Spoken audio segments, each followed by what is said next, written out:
Muy buenos días a todos y a todas. Agradezco su presencia y participación en esta ceremonia y en estos diálogos que se abren, que se ofrecen como una forma de compartir.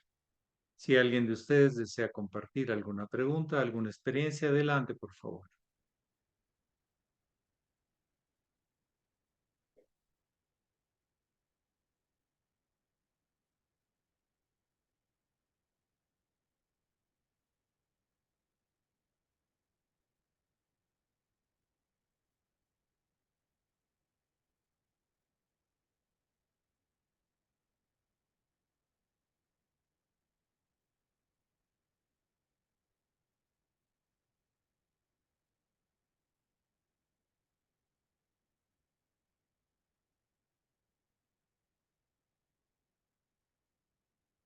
Adelante, Alejandra. Buenos días, maestro. Buenos días a todos. Maestro, ¿me podría comentar un poco del número 33? ¿Por qué es tan importante bueno, en muchas filosofías y pues también se marca la historia del Maestro Jesús y del Maestro de la Ferrier? O sea, ¿por qué el 33? El 32 marca los caminos, 22 caminos, y los 10 séfirots desde la sabiduría de la tradición hebraica. 22 caminos y 10 séfirots, o 10 puntos de esplendor, como soles, como fuentes de diferentes expresiones de las posibilidades de la vida universal. Entonces representa el 33 todo eso, los 22 más los 10. Eso es lo que representa este número tan particular, el paso del 32 al 33. El 33 ejerce todo lo aprendido, observado, integrado, asimilado, realizado como una forma de vida, como una totalidad, ya no como solamente partes. No hay ningún número que multiplicado de 33, pero 32 sí. 4 por 8, 32. Más el que integra la obra es un poco también como en la estrella de David, cuando se le pone un círculo alrededor o un punto en el centro. Ya no es la estrella de David solo, sino el plan total, el que se le llama el sello de Salomón. Una cosa es la estrella de David y otra cosa es Salomón, el sello de Salomón. Bien, ¿alguien más desea compartir o preguntar? Adelante. Gracias, maestro.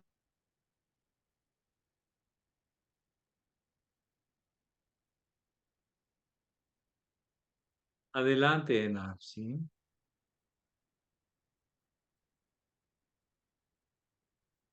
No le escuchamos.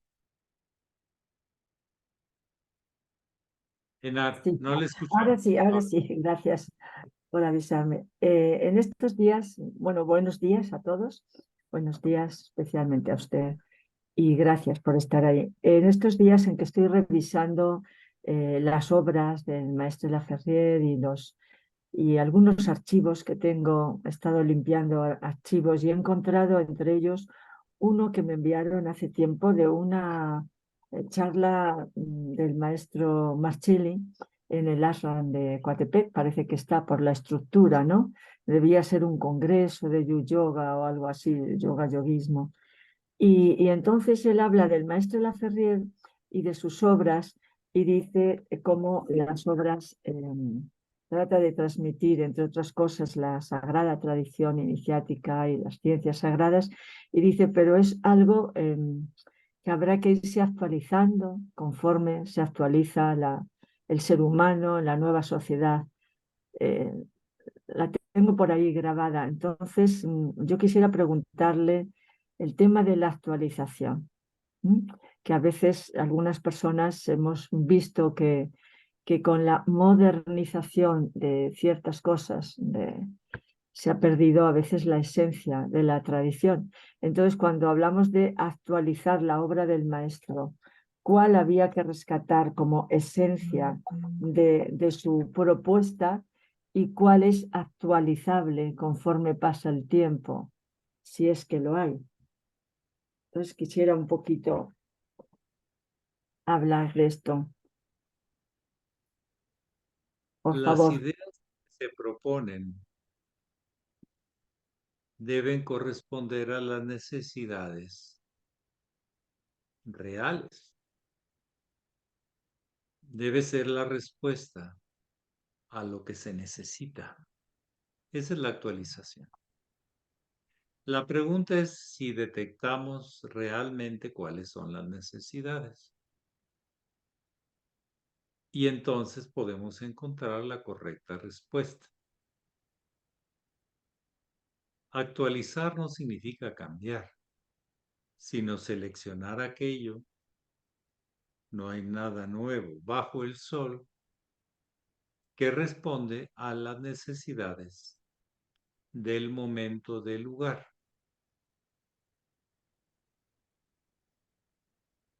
Es como enlazar ese todo donde tenemos enormes posibilidades inagotables a lo que ese momento necesita. Entre más inconsciente es el tema, a veces no detectamos la innecesidad, sino simplemente un reclamo, un impulso, una demanda. Pero entre más conciencia, más se responde. Dentro de la línea Zen, en el tema del tiro al arco, se enseña como principio a ser realizado que solo cuando el arquero, el arco, la flecha y el blanco son uno, no se falla nunca. Es la voluntad, cada uno de ellos representa la voluntad, etcétera, etcétera. El que está aquí, el que responde desde la intuición profunda, no con la personalidad, sino con la captación en directo, sin objeto y sujeto, sino simplemente el instante, la unidad que hay en, no entre dos, sino simplemente hay unidad, no se fallan. Pero eso se necesita la intuición, no el razonamiento. En el discurso del razonamiento podemos divagar, podemos desviarnos, podemos distorsionar, deformar, porque estoy hablando desde mis historias, no desde el momento lo que necesita y el lugar lo que necesita. Yo les he comentado que el maestro Jesús, el maestro Siddhartha, grandes maestros y referencias del gran sendero, de la sagrada tradición iniciática, en todo su amplio sentido. Ellos no llevaban discursos preparados, simplemente respondían al presente, desde la intuición, desde estar ahí, ser uno con entre la respuesta y la pregunta. Entonces no es un método tan razonado eso de actualizar. Muchas veces se pierde el fondo porque no se comprende. Precisamente se quiere cambiar lo que no se entiende, lo que no se comprende, y entonces, pues, ¿qué pasó? ¿Qué actualización y qué actualización? La actualización es que el acto sea lo correcto y que responde a la necesidad.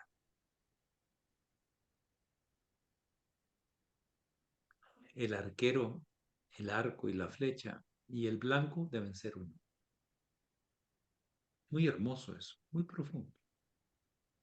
Pero suena bonito, pero realizarlo es todo un tema.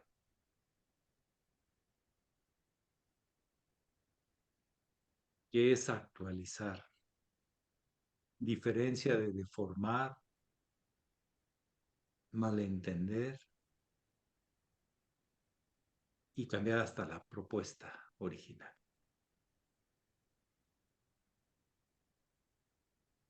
En la Biblia, en el Evangelio, tenemos muchas citas que nos pueden dar diferentes enfoques. Actualizar no es cambiarle las palabras, sino que coincidan con un presente de lo que se necesita. El punto, los párrafos que corresponden a lo que se necesita.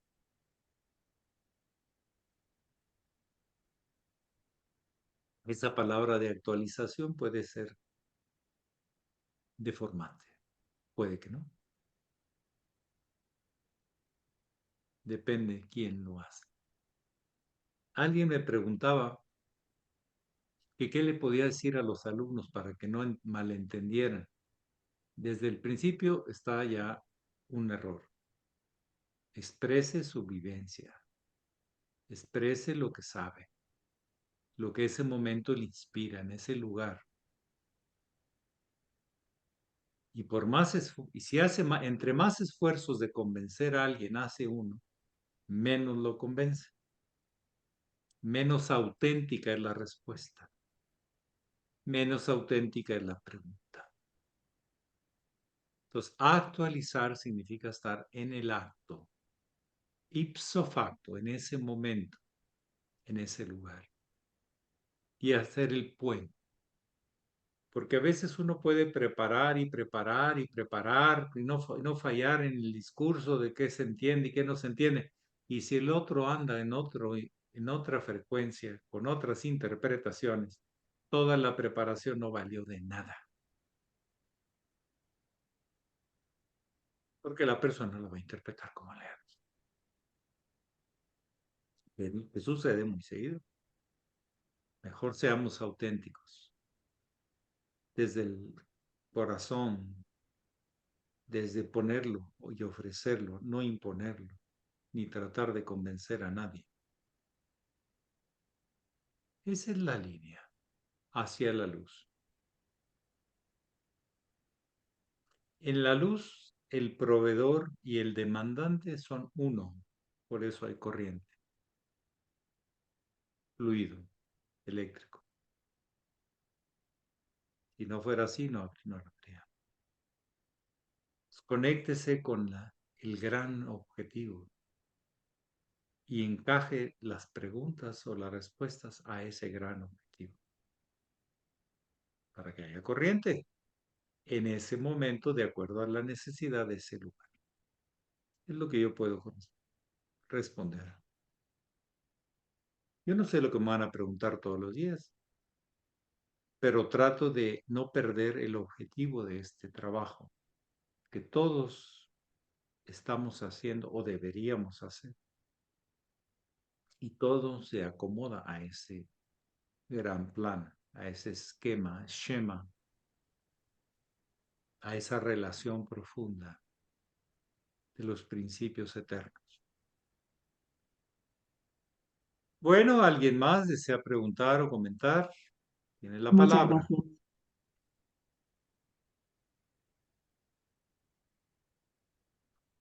Adelante. Buenos días, querido maestro, buenos días, queridos hermanos. Maestro, ¿qué es el prestigio? ¿Cómo se gana? ¿Y para qué sirve? Híjole, hay prestigios que son pura falsedad. Están inventados por necesidades de la gente.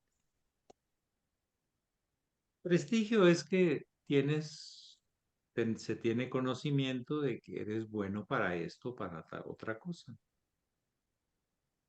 De que eres honesto o que eres deshonesto.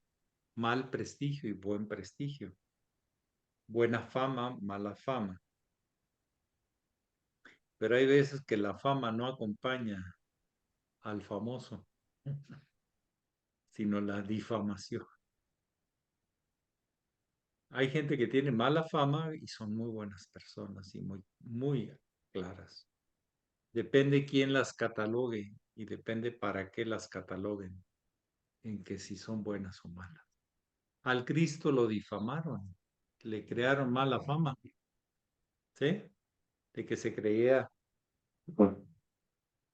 Dios y que estaba sustituyendo al Dios único y verdadero de la raza judía. Le echaron mala fama y miren qué acabó. Pero no que se quedó en ese acabar, porque la muerte significó un renacimiento, como siempre lo es. Nada se crea, nada se destruye, todo se transforma. La fama, hay que tener cuidado con ella. La coherencia, la consistencia, eso sí hay que trabajar con uno mismo y a favor siempre de una misión que a todos nos mejore nuestra condición de vida. Pero miren los famosos de Hollywood y de los canales televisivos y todo. A veces tienen fama de buenos actores, pero de malas personas. Y andamos siempre detrás de la fama o detrás de la coherencia y consistencia con uno mismo, con aquello que nos ha creado, nos recrea y nos da sentido y propósito. Son más preguntas que respuestas. A veces la fama corresponde y a veces no corresponde. ¿Qué hacen los políticos? Tratan de hacerse buena fama cuando en realidad hacen sinvergüenzas. Entonces, la fama es muy relativa. A veces puede ayudar, pero a veces realmente es falsa.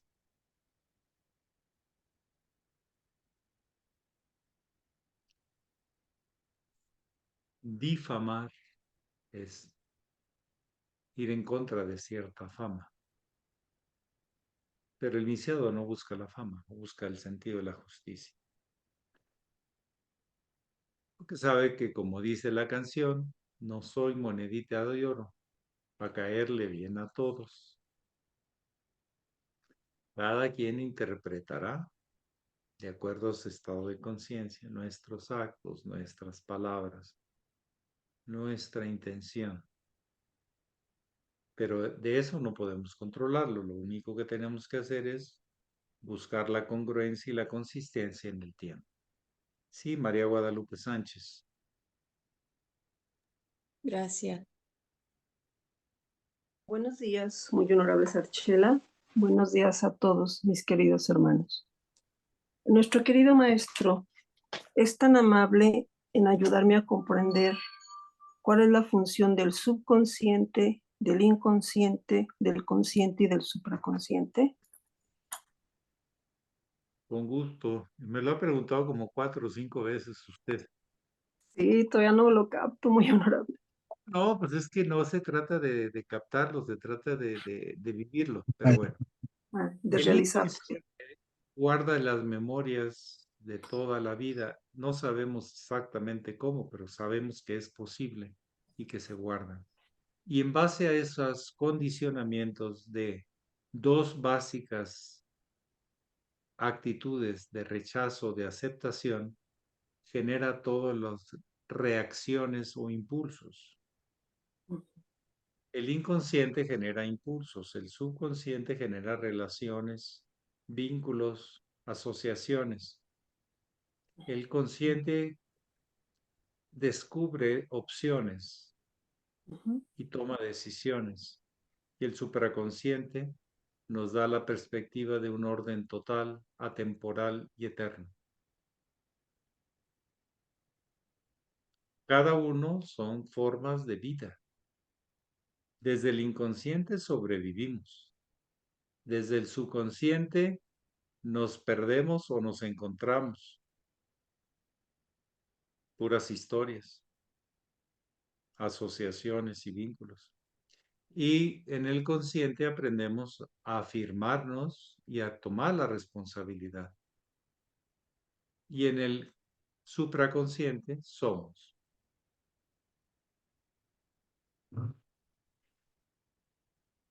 No trate de verlo con la cabeza, trate de verlo con sus propias vidas. Cuando reacciona, cuando asocia, cuando elige, teniendo opciones y eligiendo correcto, y cuando realmente todo parece coherente y único y eterno. Sí, don Gerardo Casas, desde Chile. Muchísimas gracias, muy honorable. Hola, maestro, buen día. Buen Yo día. quería compartirle una experiencia que tuve ayer.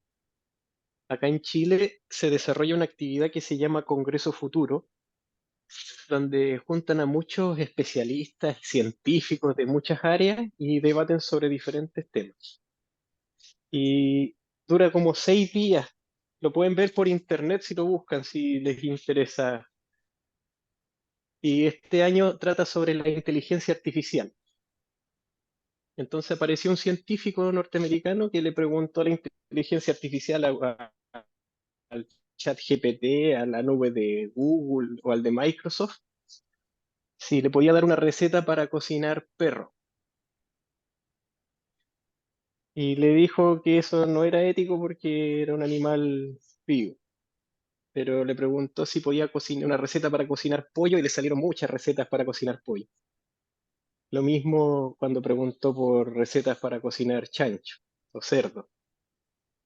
Entonces él se cuestionaba por qué la inteligencia artificial, bueno, como se le denomina, discrimina entre perro y gallina, siendo que son animales que sienten.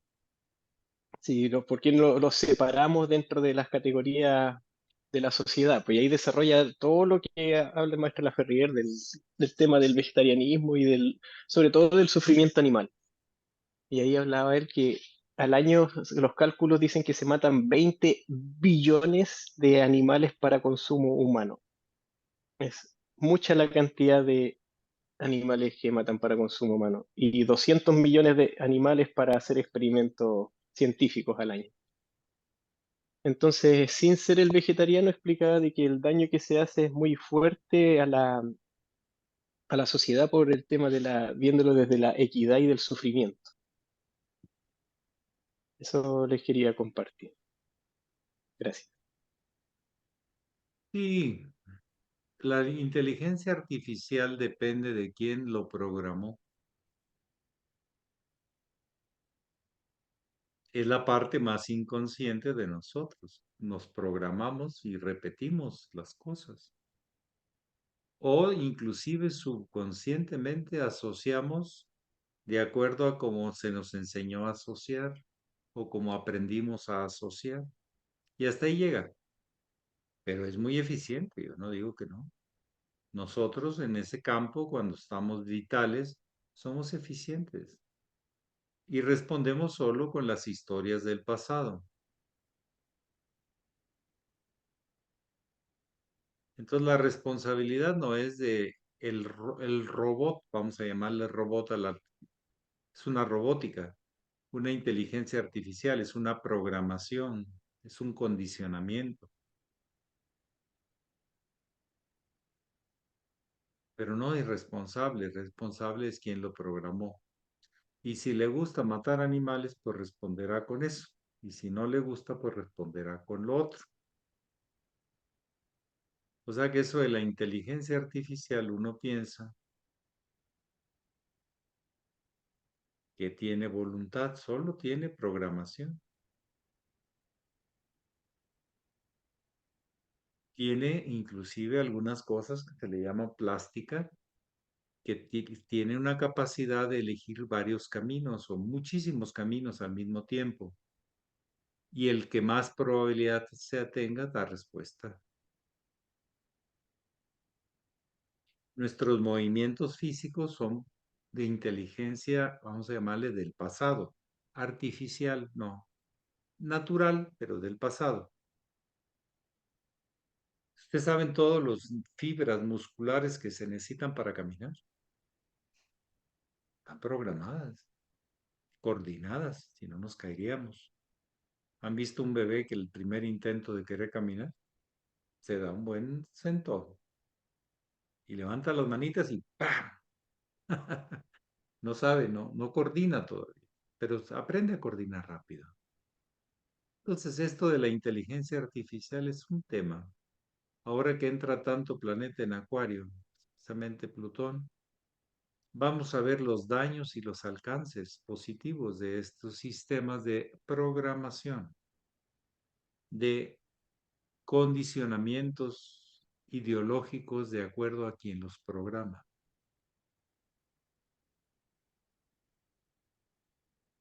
La inteligencia artificial puede ayudar desde salvar una vida hasta matar vidas. Los drones que avientan bombas, pues son inteligencia artificial aplicada a la destrucción y la otra puede ser a la construcción. Como en todo, no se espante, así es la vida. Hay bacterias que hacen la vida y hay bacterias que destruyen la vida. Hay espíritus del mal y espíritus del bien. Unos construyen y otros destruyen. Ese es el tema. Y siempre la disyuntiva debe ser de una persona consciente. Así lo planteó desde Platón, que debería haber un círculo de iniciados o de sabios para aprender a no elegir el camino de la destrucción, sino la parte constructiva de las cosas.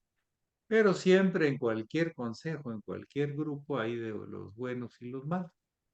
Y hay buenos que luego se convierten en malos y hay malos que a lo mejor se hacen más malos o a lo mejor un poquito más buenos. Hay de todo.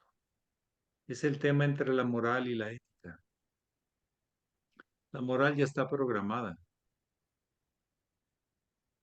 La ética se asume la responsabilidad de ver de las consecuencias observables o predecibles en el corto, mediano y largo plazo. Entre más visión de largo plazo, hay más sentido ético, más sabiduría. Entonces, el científico que usa el conocimiento para el mal es antimoral, antiético, las dos cosas.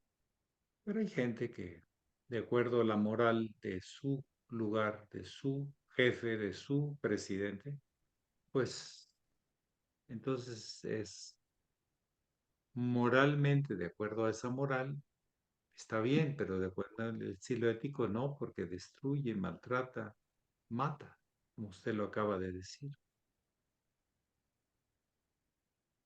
Iremos viendo que esas cosas son reflejos de nosotros en unas dimensiones, pero no va a llegar a otras dimensiones. ¿Sí?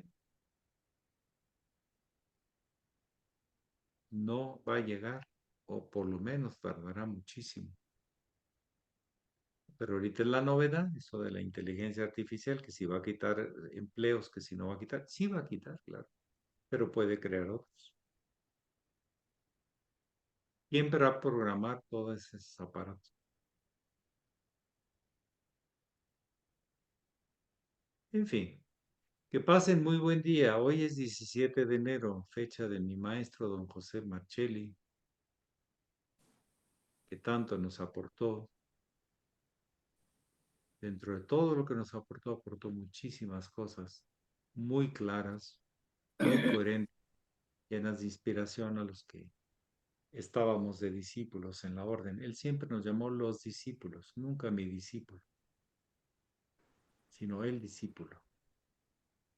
Ayudó muchísimas cosas a clarificarlas porque nos tardábamos en entenderlas y en comprenderlas y él tuvo la paciencia por muchos años de educarnos en este gran sendero de la comprensión de la vida universal.